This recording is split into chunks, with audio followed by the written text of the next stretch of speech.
नहीं मिलेगा, मगर हमारी कोशिश होगी कि ज्यादा से ज्यादा लोगों को चांस मिले। कोरोना वायरस की सिचुएशन आप सब जानते हो। देश में जो हालत है वो आपके लिए आपके सामने है, बिल्कुल क्लियर है। कुछ दिन पहले सरकार ने स्टेप्स लिए और मैं इन स्टेप्स के बारे में थोड़ा सा कहना चाहता हूं। देखिए, पूरा देश कठिनाई में है, लोग भूखे हैं, प्यासे हैं, सड़कों पे चल रहे हैं। जब बच्चों को चोट लगती है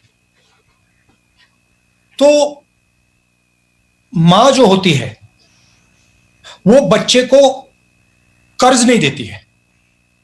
मां जो होती है बच्चे को एकदम मदद करती है।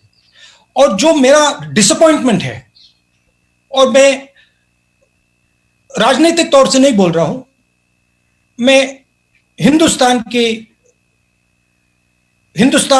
के साइड से बोल रहा हूं, जो पैकेज होना चाहिए वो कर्ज का पैकेज नहीं होना चाहिए।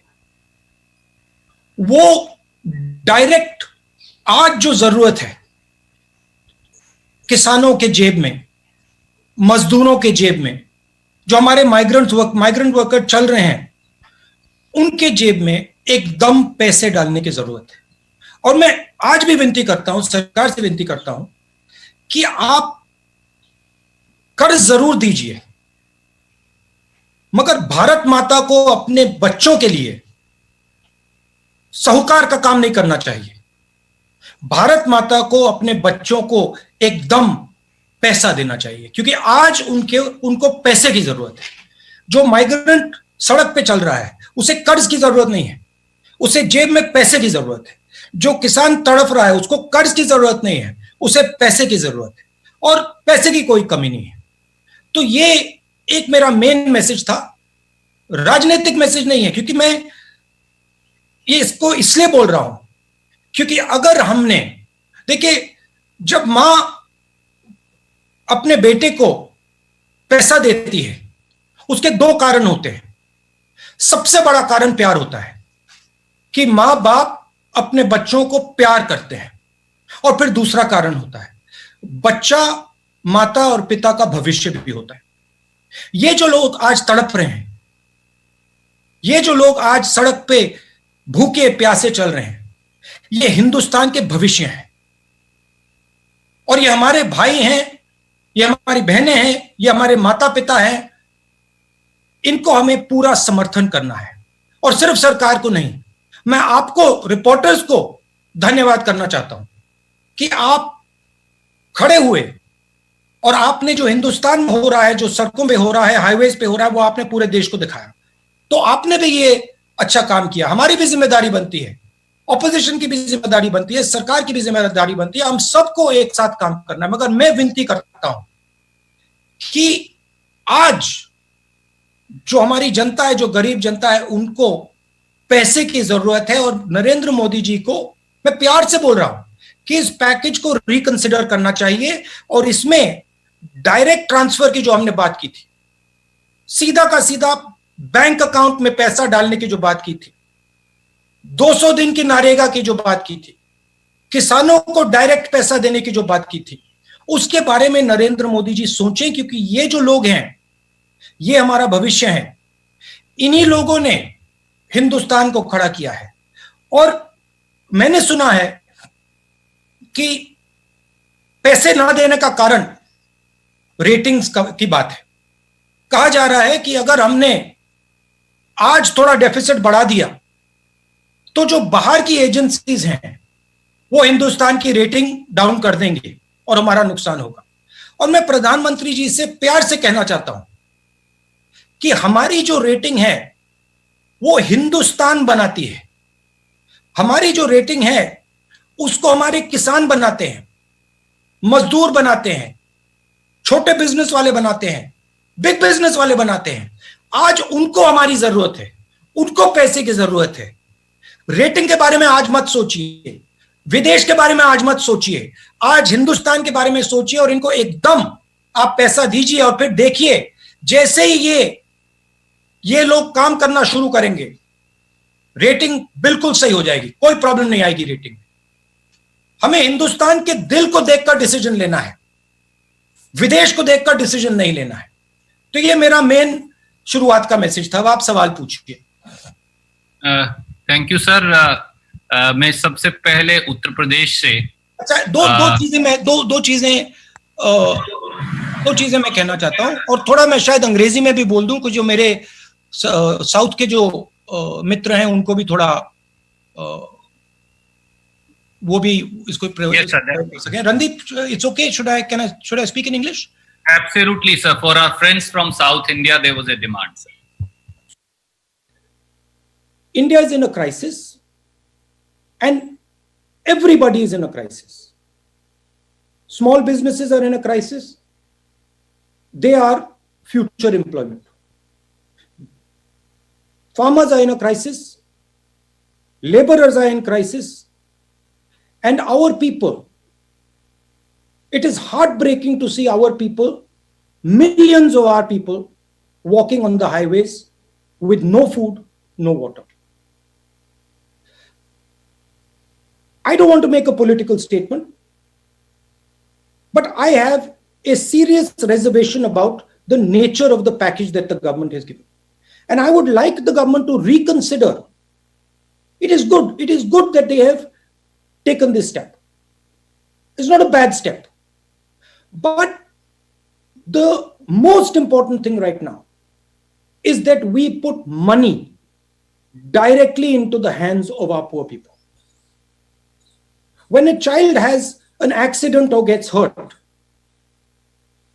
the mother or the father do not give him a bank loan. They do not give him credit. A mother is ready to give whatever food she has to her son or her daughter. And that is the spirit that the government of India should employ. The government of India should not worry about what the foreigners are going to say, what the agencies are going to say. The government of India should have faith in our small and medium businesses, should have faith in our people, in our farmers, faith in the people who are walking on the streets, and immediately give them money in their pocket without a single thought. And there is a reason for this.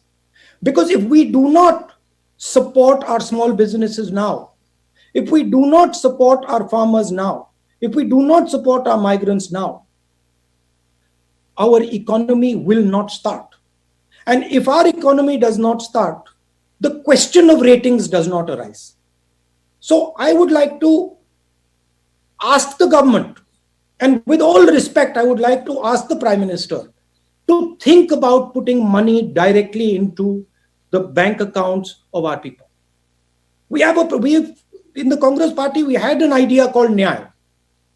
Do Nyay temporarily. Don't do it permanently, do it temporarily, but please start putting money into the small businesses, into the farmers, into the migrants' bank accounts. Because if we do not, we will have a catastrophic result. What is going to come if we do not do that is going to be much worse than what we have seen. It is going to overshadow the disease of COVID. So that is my main message. I'd like to say two other things. One, there have been numerous tragedies. There have been tragedies where people have died, and I would like to offer my condolences to all those people, those families who have lost loved ones. And finally, one point about the lockdown. The lockdown is not a simple thing. We have to, when we open the lockdown, we will have to open the lockdown and we will have to make a transition. It is very important that we open the lockdown intelligently and carefully without sacrificing the vulnerable people. We cannot sacrifice our old people. We cannot sacrifice our people who have diabetes, heart disease, hypertension, kidney disease. We have to protect them. And it is the primary duty for everybody to do that. Hindi में भी ये आखिरी बात बोल देता हूं, जहां तक लॉकडाउन का सवाल है, लॉकडाउन एक ऑन ऑफ स्विच नहीं है. लॉकडाउन को समझदारी और होशियारी से हमें लिफ्ट करना है, ध्यान से लिफ्ट करना है।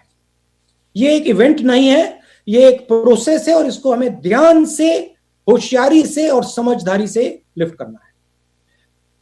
और सबसे जरूरी बात, जो हमारे वनरेबल लोग हैं, जो बुजुर्ग लोग हैं, जो हार्ट पेशेंट्स हैं, जो लंग डिजीज के पेशेंट्स हैं, जो हाइपरटेंशन के पेशेंट्स हैं, जो किडनी डिजीज के पेशेंट्स हैं, उनकी रक्षा हमें कर कर ये लॉकडाउन हटाना है। तो ये मेरा ओपनिंग स्टेटमेंट था। अब आप कोई भी सवाल पूछिए। धन्यवाद।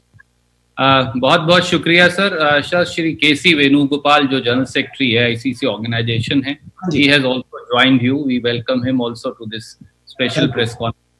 May I, sir, begin I thought you were saying K.C. Venugopal is going to ask me a question. Of course, I'm sure he has plenty of questions that he asks all of us, sir. बताइए। You Uttar Pradesh से APP Ganga से अनुभव शुक्ला जी, क्या आप अपना सवाल पूछेंगे? आप अपने आप को अनम्यूट करिए और सवाल पूछिए, अनुभव जी। अनुभव जी को हम ढूंढ रहे हैं। राहुल जी, सबसे पहले तो नमस्कार। एक सेकंड अनुभव जी, can you find? Rahul ji, आवाज जा रही है मेरी आप तक? गुलाबी रंग का पर्दा है इनके पीछे, हमें चेहरा नहीं दिख रहा है। रेड पर्दा है, गुलाबी पर्दा। हाँ, गुलाबी पर्दा है और क्रीम कलर का शर्ट पहना है इन्होंने। हाँ, मिल गए। हाँ, थैंक यू। राहुल जी नमस्कार। सबसे पहले तो कैसे हैं आप? ठीक है। जो बात आपने कही, सबसे पहले सवाल वही है कि जिस तरीके से जब अर्थव्यवस्था गोता लगाने लगी, तब केंद्र सरकार ने 20 लाख करोड़ के पैकेज का ऐलान किया। 3 फेजेस में ये पैकेज जो है वो दिए भी जा चुके हैं, लेकिन तमाम सारे जो इंडस्ट्रियलिस्ट हैं उनको समझ में नहीं आ रहा है। उनका ये कहना है कि अगर ये लोन देने की बजाय जो पिछला लोन था उसको माफ करते तो ये शायद ज्यादा बेहतर होता, क्योंकि लोन दे रहे इंडस्ट्री चलेगी, जब डिमांड नहीं होगी तो सप्लाई कहां करेंगे। एक सबसे बड़ी वजह वो है, और आपने वो बात कही भी। दूसरा, क्या आपको लगता है कि ये ज्यादा बेहतर होता कि 20 लाख करोड़ को राज्यों को दे देते और वो अपनी सुविधा के अनुसार से जिसको जितनी जरूरत होती उतना पैसा वो देते खुद? देखिए, आपने जो डिमांड की बात बोली वो बिल्कुल सही बात है।